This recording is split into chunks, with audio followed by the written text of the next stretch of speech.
What's a new song called Cliff?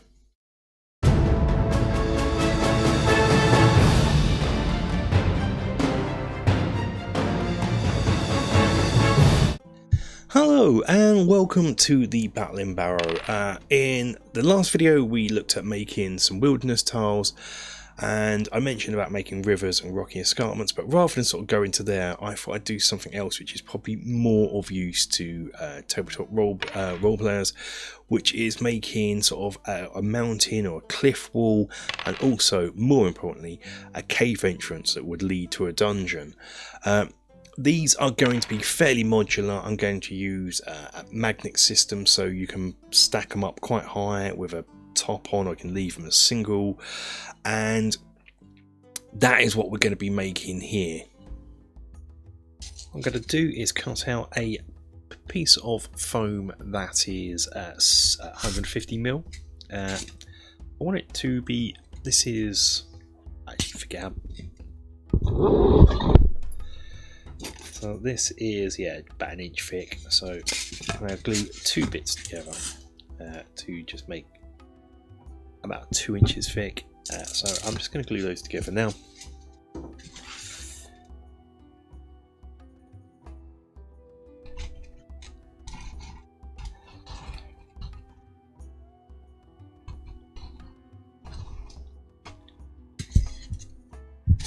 This is white polystyrene, the cheapest kind you can get. It's the one with the bubbles in. It doesn't matter because this is just going to be a substructure that we are going to cover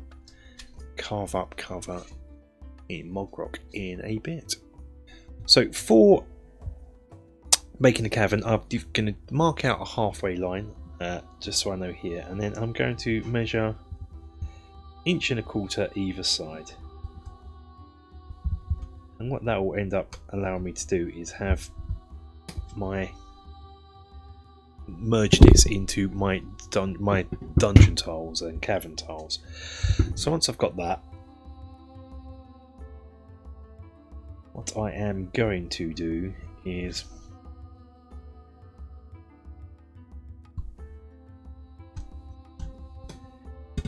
just draw a cavern now, cavern shape on here.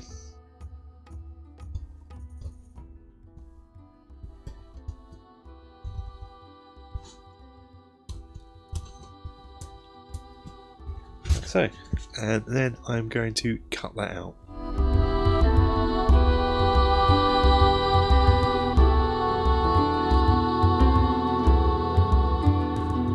And we can remove this piece, and we have our cave entrance. For the corner pieces, you want to take a block that's the same thickness of what we got and the same height, and we want to sort of divide it into a bit of a angle piece, so it helps if I turn the hot wire cutter on. So going from one corner to the other.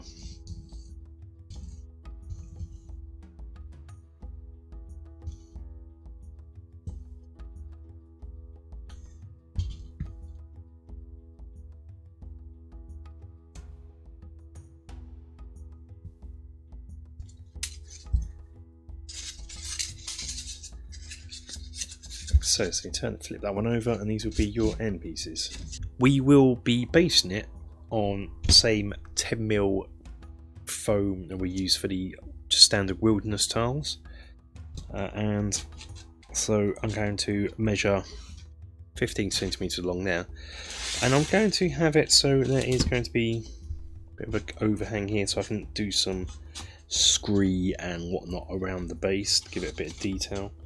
And it will butt up against it. So the tiles I made are two different sizes. I've got the full size tile, which is 30, and then you can have half width, which would be 15.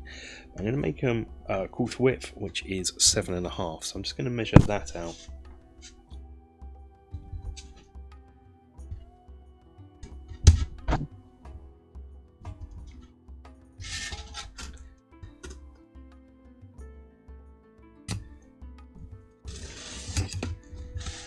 So when that's on there, you'll have a few centimeters here to play with. but they will then line up with the tile, so there'll be a transition from grass to rock here. I'll cut those out now. Hot wire cutter time. I'm just going to cut a few grooves out. Try and save, put these to one side. They might be useful later on. If you watch the magnetic caverns, you know what I'm doing here.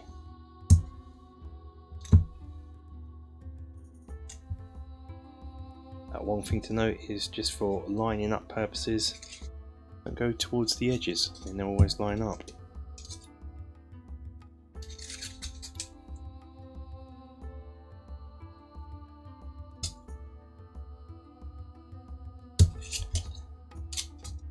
So that will do the back in a future part. But that's it for now. It doesn't have to be great, it doesn't have to look realistic, it just needs to be bumpy.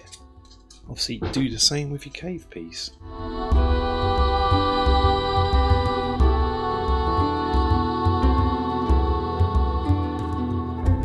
What I'm going to do now is glue it onto its base.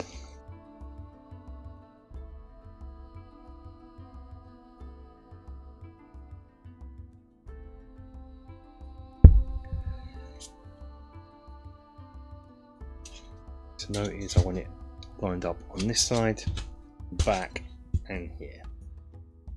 That's totally smooth. We'll be doing something with that later on. And what you can do is take bits of the offcuts, any offcuts really, and just glue these into place to give it a bit more three-dimensional. Whereas even some bigger bits, just come in and snap them up.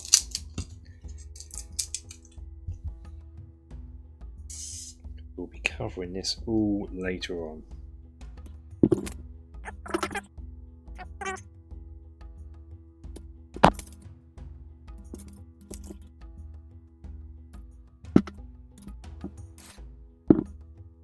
So, don't have to look pretty or anything at the moment. You will be doing something more later on. Just leave that to dry now. One thing, now it's all, the front bit's all dry. On the back, you don't have to do this, but I'm thinking, as I've got a cave entrance, this could then be used as a wall for the dungeon. So we're going to my dungeon tiles. Could of course just paint this black, but for now, what I'm going to do a real quick cut out job. Doesn't have to be as good as the front. I'm not going to glue any bits on. Yeah, I'm just going to cut bits out.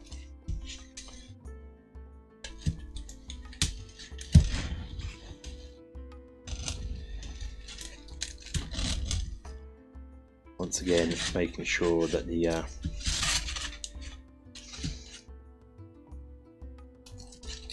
I don't go too far to the edge. So what I want to do is just rough it up. So at this stage with the cavern, but what I want to do is, because this is 10mm and my dungeon is 6mm, I kind of want to do a bit of a transition that I thought of doing. Perhaps I should have done this before I glued it, but ho hum. What I'm going to try and do, it's easier said than done, just slope down. And of course this does not have to be luckily perfect in any shape or form, which is good for me, because this is not going to be perfect in any shape or form.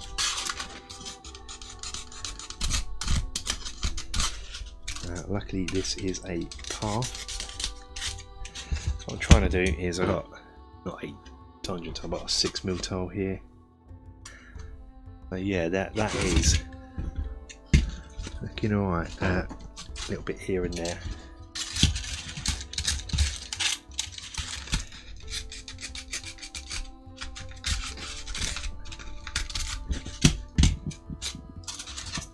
Foaming, sort of squeeze it down with fingers. I do have to allow for the fact that this isn't on chipboard yet. Could be another mil, so yeah.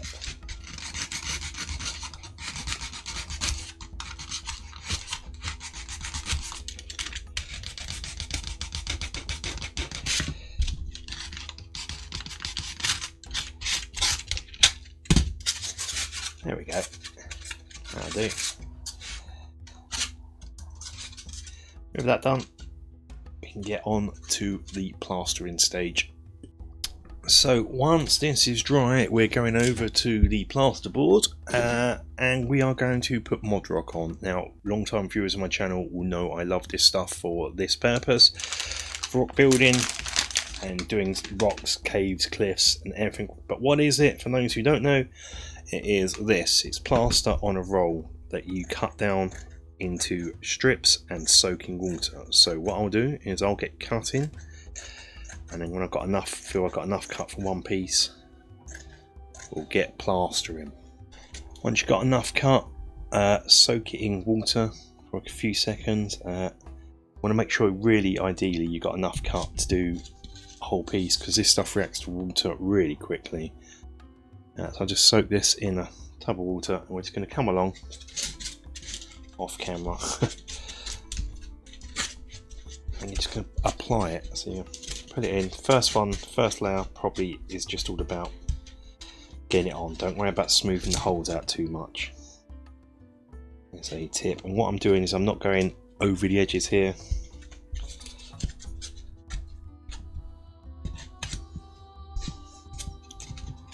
Just make sure it's covering up.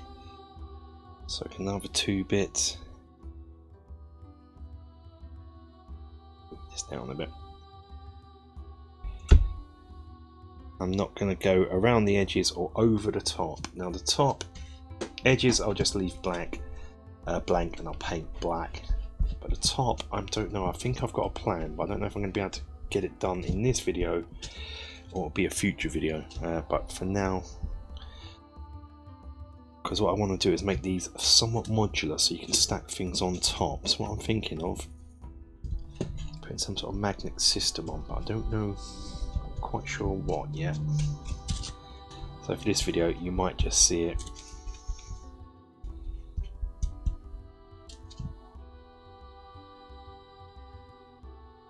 Blank, so just as my mind just went. You can, if you want, go over the floor a little bit, just so you can lean into it. Hopefully you can see that. But now, when it's you could do it in the second layer, what you want to do is make sure you get rid of all those plaster holes. Could take 2 layers, could take 3 layers.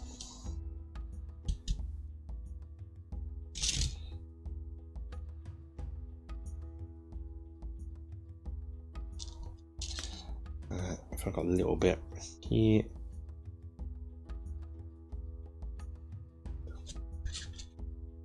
A little bit at the top, and hopefully you can sort of already see it's gone from looking like janky white foam being quite rock-like already.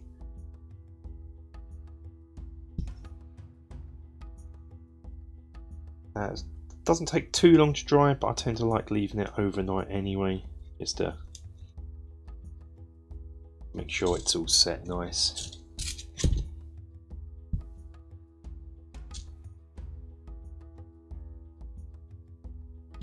Give it a little third layer there as well.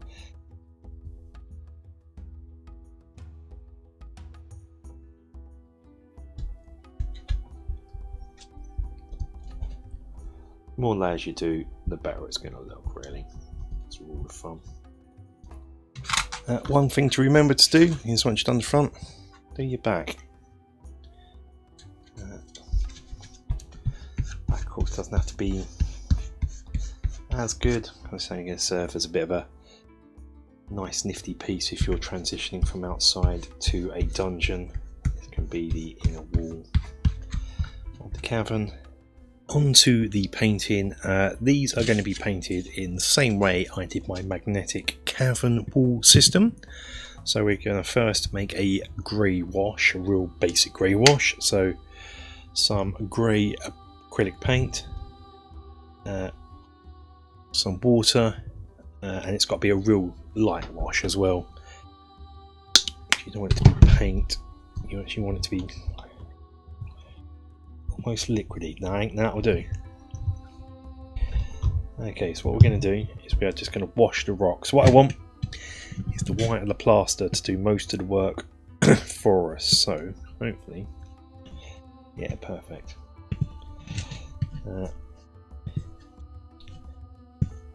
Hopefully you can see this.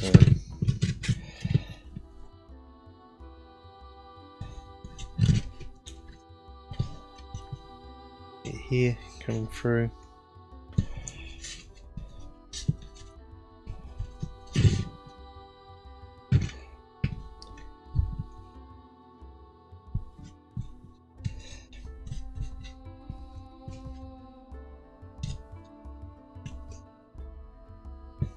Keep going until you're happy with.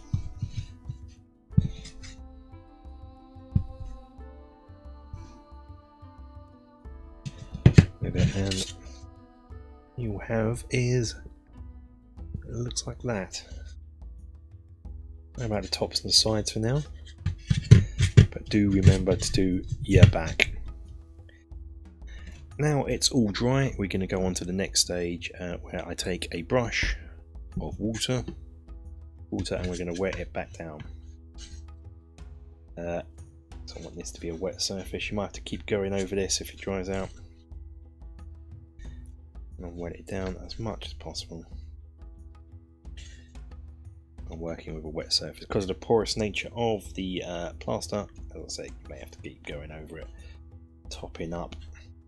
But we'll see how we do. Next, I'm going to take some brown paint and put some on a paintbrush. And I really want this watered down. Because what I want to do is in the recesses, I just want to get some of this paint in there. And let the water do the work for us, the water and the plaster.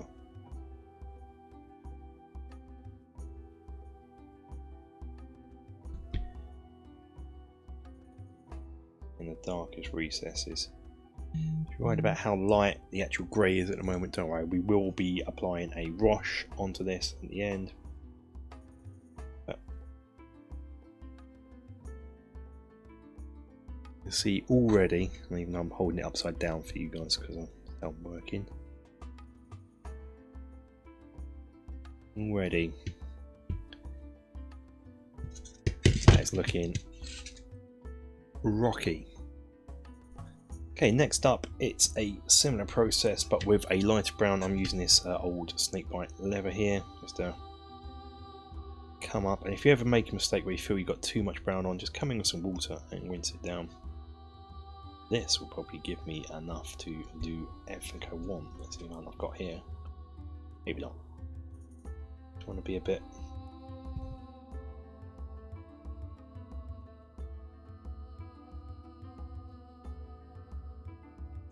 So you get this lovely, more natural, shall we say, rock surface, rather than just having it flat grey with dry brushing. Don't forget to do the back. And that's it for this. Right, next up it's painting the foam brown. This is done in the same way as the wilderness tiles. It's just brown paint with Mod Podge. I'm going to paint up to the floor but not over. Likewise I'm going to paint here but not go over, and later on I'm going to paint these exposed bits of foam black with Mod Podge in, but for now I'm just going to get this painted. We are on to the flocking stage. It's going to be done in the same way as the wilderness tiles, so I won't cover too much here. So if you want to know a more detailed way of doing it and the colours I use for the flocks, watch that video. Suffice to say, one thing I will be doing is going a bit heavier with the brown around the mountain sides first. Make sure there's lots of earth colours around here, and then blending into the green more so it matches the wilderness tiles.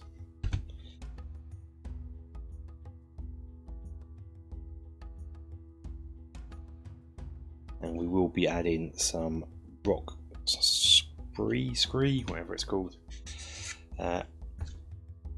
once all this is dried. Now it's just time for a bit of locking.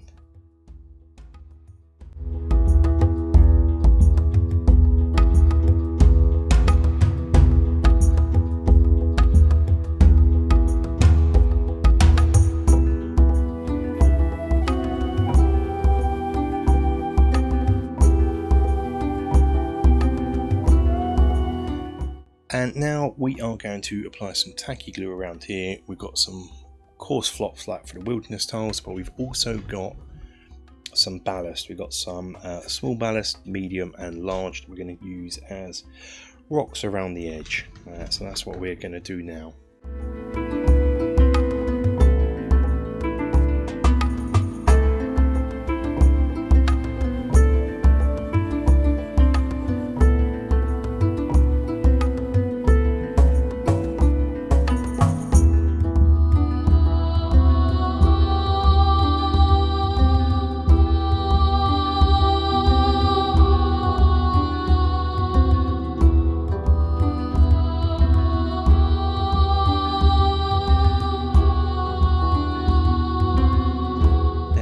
Two more things I want to do. One, finally glue it onto its base, which I left off just because there was a lot of water work going on and I didn't want to warp it. So I'm going to sprinkle some static grass over the wet glue in places.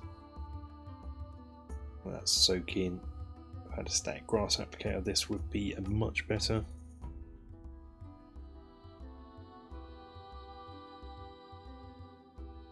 But it just finishes off, in my opinion.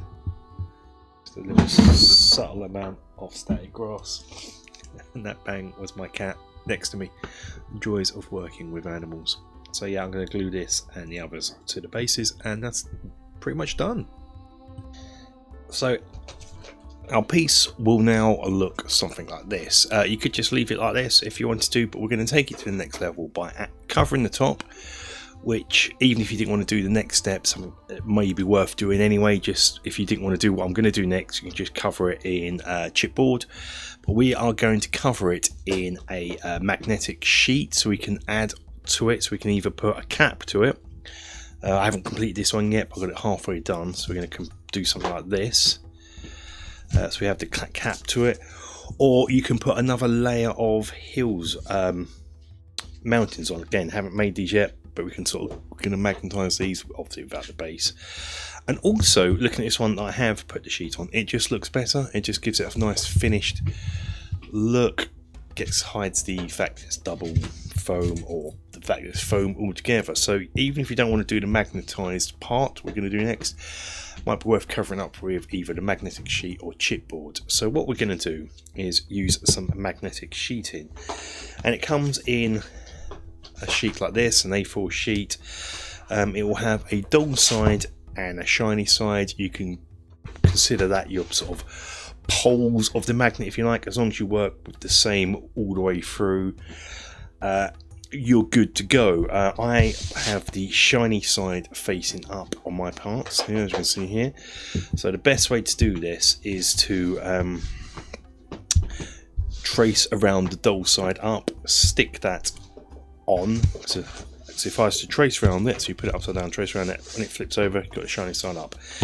There's another thing to think of, and I don't know how I'm going to demonstrate this, is this sheeting sort of has ribs going through it, and so they could affect your placement. So if I get an offcut here and put on, like so, if you can see when I pull it, it pulls up in sort of 1/4 inch increments.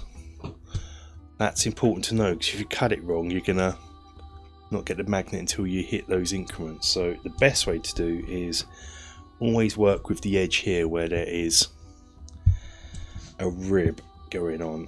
So I have the back here, so I'm just going to place it on like so, and all I'm going to do is grab a pencil. I'm going to trace round.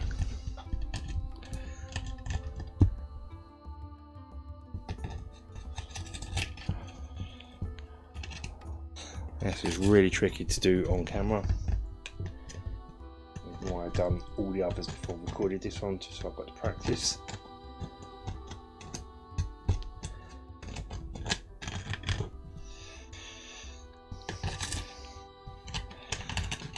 Maybe my assistant can help, or he can just knock the camera. Okay, so here I now have a line that I can cut around. As long as I stick to the inside of that line, cut roughly round.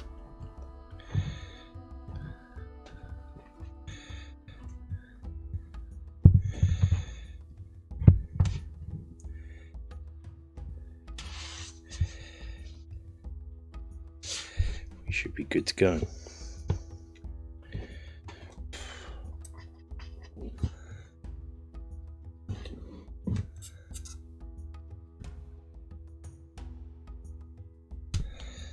Okay, so then what I'll have here is something like this that I can glue into place now. So I shall do that now. Goes that way, of course. So when it comes to gluing, just a case of blobbing glue on.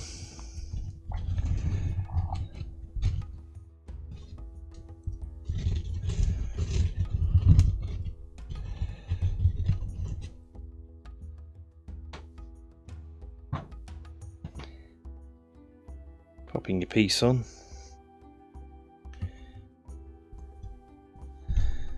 What I kind of do is just get a rag to wipe off any excess that squidges out.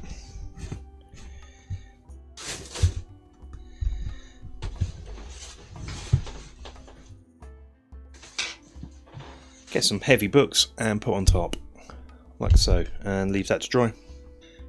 Next, we are going to make a cap for this before we go making an extra piece of height. So all the techniques will be the same. We'll take a strip of the magnetic sheet, again measuring from the bottom, so we got that the ribs correct. We're going to take a strip of that. That is 5 3/4 long and 1.5 wide, and that should fit pretty much nicely in here, like so. That's why I want it. So as you can see, it. Otherwise, you're gonna. Hopefully, you get what I mean. We are going to take a same size bit of chipboard, and we're going to glue that to there. So glue it onto its dull side, so the shiny side is down. So we'll get a nice strong bond. This will just the chipboard. The chipboard is just so we've got something to work with when we start gluing offcuts of foam, which we'll be doing in a minute. So I'm just going to apply some glue, clamp that together and let it dry, and make as many of these as I need pieces that I've made.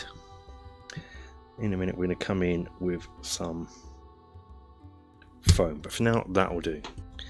And don't forget to do the same for the corner bits. This might be a bit trickier. Best to sort of position it roughly where you want it. That's good. Flip it over. Roughly draw around the other side. You might have to make more cuts and trimmings as you go. If you can see that, I'm going to cut around that. And what I'll do is I'll use this to trace round piece of chipboard. At this stage it's only got to be a bit rough, so hopefully now this I might trim it down in the end a bit. What you don't want is any overhangs. I want to go so, as long as it's held in place like so, and then I can some chipboard on top, so that flip it over so the dull side's down.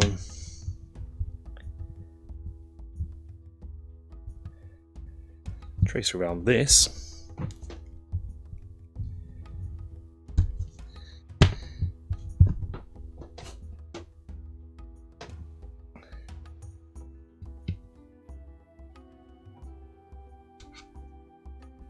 cut this out.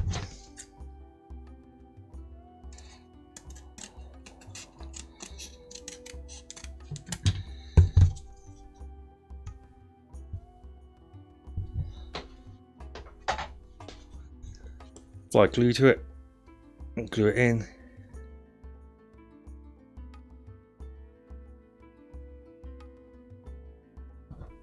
Make sure it's not overhanging, and that will be our piece. Put this to one side, or even leave it on there, just glue, just dry running, and then we can put some rocks over it in a minute.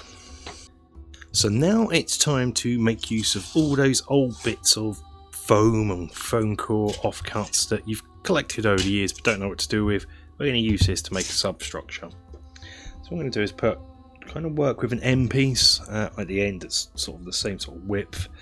I'm just going to come in just to help later on, because we're going to cover this in mod rock like the main piece, but with foam you can come in with your fingers to give it a bit of less natural looking look, less straight edges, and it's going to come in with a hot glue gun, and we're just going to tear bits up and just glue them in wherever we want. So the rougher the better, but still think about miniature placement. You don't want to go too rough that, you know, if you're doing this, you want to be able to put miniatures on top if they're climbing the rocky ravine. So don't go too crazy. We are just going to build up, taking bits in, and you can have overhangs going over. That's totally fine. In fact, it's encouraged. And have them coming in at weird angles and what have you to try and get a nice rocky surface. What you might want to do every so often is just place it on your A piece just to see how it's looking. So you can see here, you know, there's going to be some bits exposed, some bits not, but it is just to indicate that that is a cap.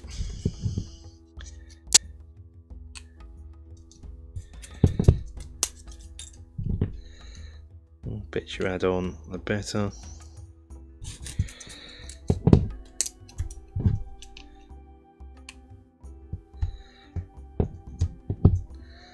Just something like that, really. A little bit under here. All the fun is, if you can't see the cardboard underlay anymore, you're probably going right.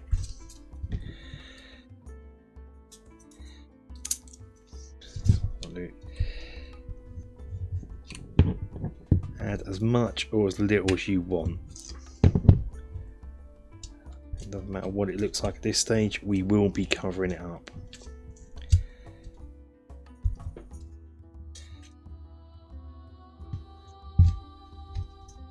That'll do for me. I'll carry on adding till I'm happy, until we get to the next stage where we will mod rock it. And finally, once you get to this stage, you can add the mod rock on. One thing to do, just apply it as normal, but one thing to remember is any overhangs here, just remember to go underneath the mod rock, just to make it look nicer. Other than that, it is just a case of covering it up in much the same way as we've done already with the other pieces. You will have to cover the end bit here, really, and because we've added magnets to the bottom, you may need to wipe the magnets off as well. And when it's dry, you'll end up with something like this, and all we've got to do now is paint it up in exactly the same way as we have before. And when it's all painted, you'll have it looking like this. And so you can bring in your wall piece, and you've got a cap on top. Great.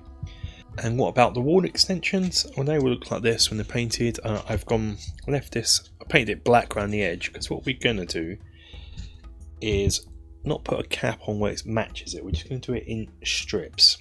So here I've got a strip that is, once it goes in, it is slightly smaller than the edges here and fits comfortably within the middle here. And then I'll just come in with some PVA glue.